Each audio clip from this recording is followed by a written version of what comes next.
కాబట్టి భక్తిహీనుల జోలికి ఎప్పుడు వెళ్ళకూడదు. భక్తిహీనుల జోలికి వెళ్ళకూడదు. భక్తిహీనులు కూర్చుని చోట కూర్చోకూడదు. భక్తిహీనులతో స్నేహం చేయకూడదు. అది ఏ విషయంలోనైనా ఏ భక్తి అయినా ఉండాలి, కానీ మనిషికి భక్తి మాత్రం ఖచ్చితంగా ఉండాలి.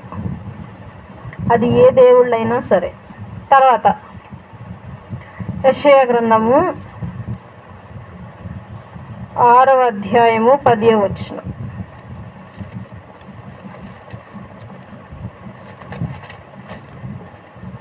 యెషయా గ్రంథము 6వ అధ్యాయము 10వ వచనం.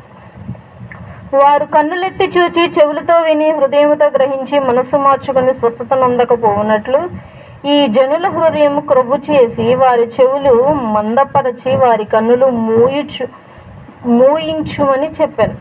ఇక్కడ మనస్సు చెడిపోవటానికి గల కారణము మనమే అని చెప్పి యెషయా గ్రంథం మనకు తెలియజేస్తూ ఉంది. ఏంటి అనంటే, వారి కన్నులతో చూచి చెవులతో విని హృదయంతో గ్రహించి మనస్సు మార్చుకొని స్వస్థత నొందకపోవున్నట్లు ఈ జనుల హృదయము క్రొవ్వి చేసి వారి చెవులు మందపరిచి వారి కన్నులు మోయించుమని చెప్పాను. సో వీరు మనిషి ఈ విధంగా ఉన్నాడు అని దేవుడు ఒక మాటలో చెప్పేశాడు. ఏంటి అనంటే, మనిషికి కొవ్వు పట్టింది. మనిషికి కొవ్వు ఎక్కువయ్యి చెవులతో వినట్లేదు, కళ్ళతో చూడట్లేదు, మనసుతో గ్రహించట్లేదు. ఒకవేళ మనసుతో గ్రహించి చెవులతో విని కళ్ళతో చూసినా సాక్ష్యములు ఉన్నా సరే నమ్మట్లేదు. కాబట్టి మనిషికి కొవ్వు ఎక్కువైపోయింది అనంటే కావాలని మనిషికి స్వేచ్ఛను దుర్వినియోగం చేసుకుంటున్నాడు. దేవుడికి కోపం వస్తూ ఉంది.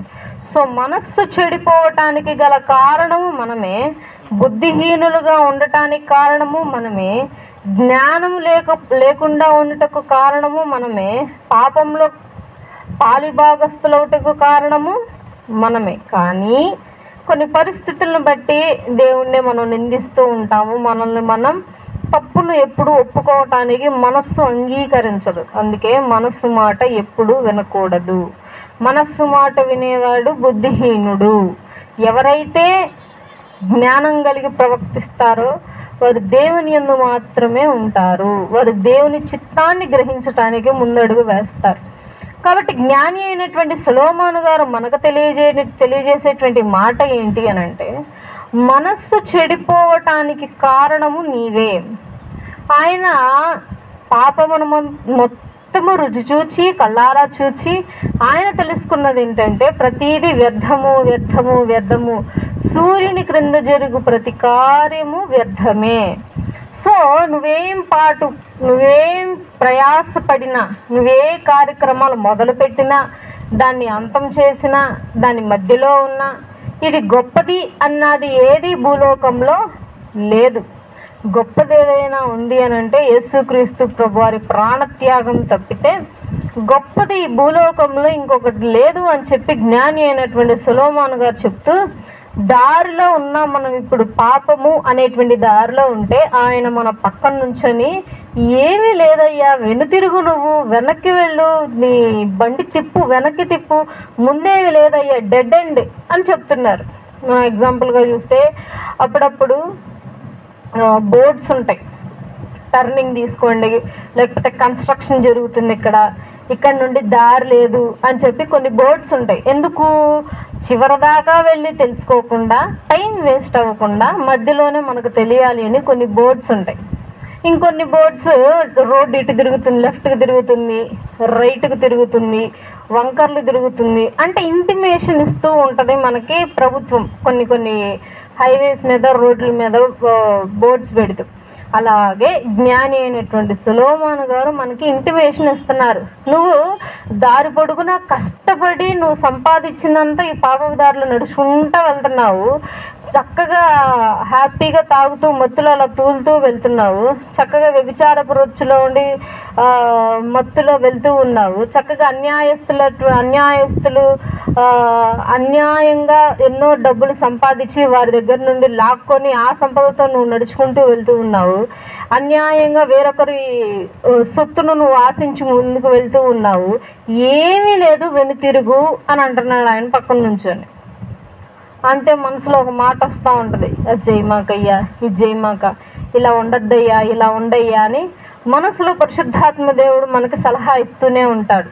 కాబట్టి జ్ఞాని అయినటువంటి సొలొమోను గారు దారంతా చూసి ఇప్పుడు బోర్డుగా మారాడు. ఆయన ఫస్ట్ టీచర్గా మారాడు. ఒక రాజు, ఇజ్రాయేలీలను పాలించినటువంటి రాజు, 12 గోత్రాలను పాలించినటువంటి జ్ఞానవంతమైనటువంటి రాజు, ఆ తరములో, ముందు తరములో, వెనకటి తరంలో అంతటి జ్ఞానవంతుడు లేనటువంటి రాజు.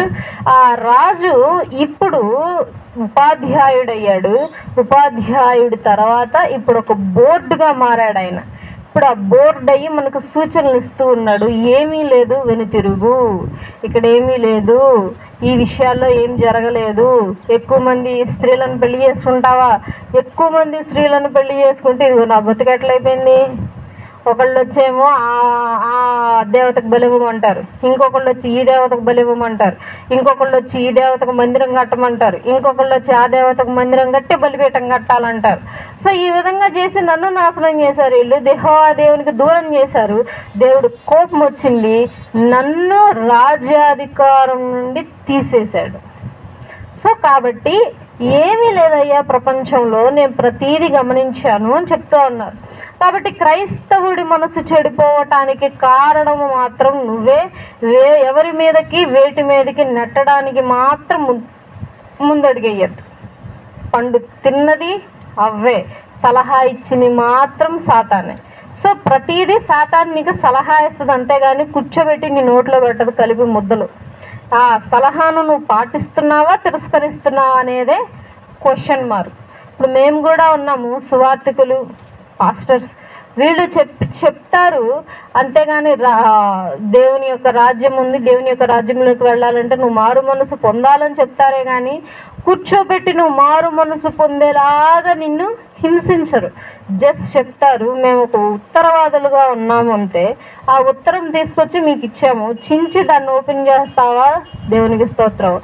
లేదు, ఆ ఉత్తరం చూడకుండానే చించి పక్కన పడేస్తావా? దేవునికి స్తోత్రం. నీ కర్మ నువ్వే అనుభవిస్తావు.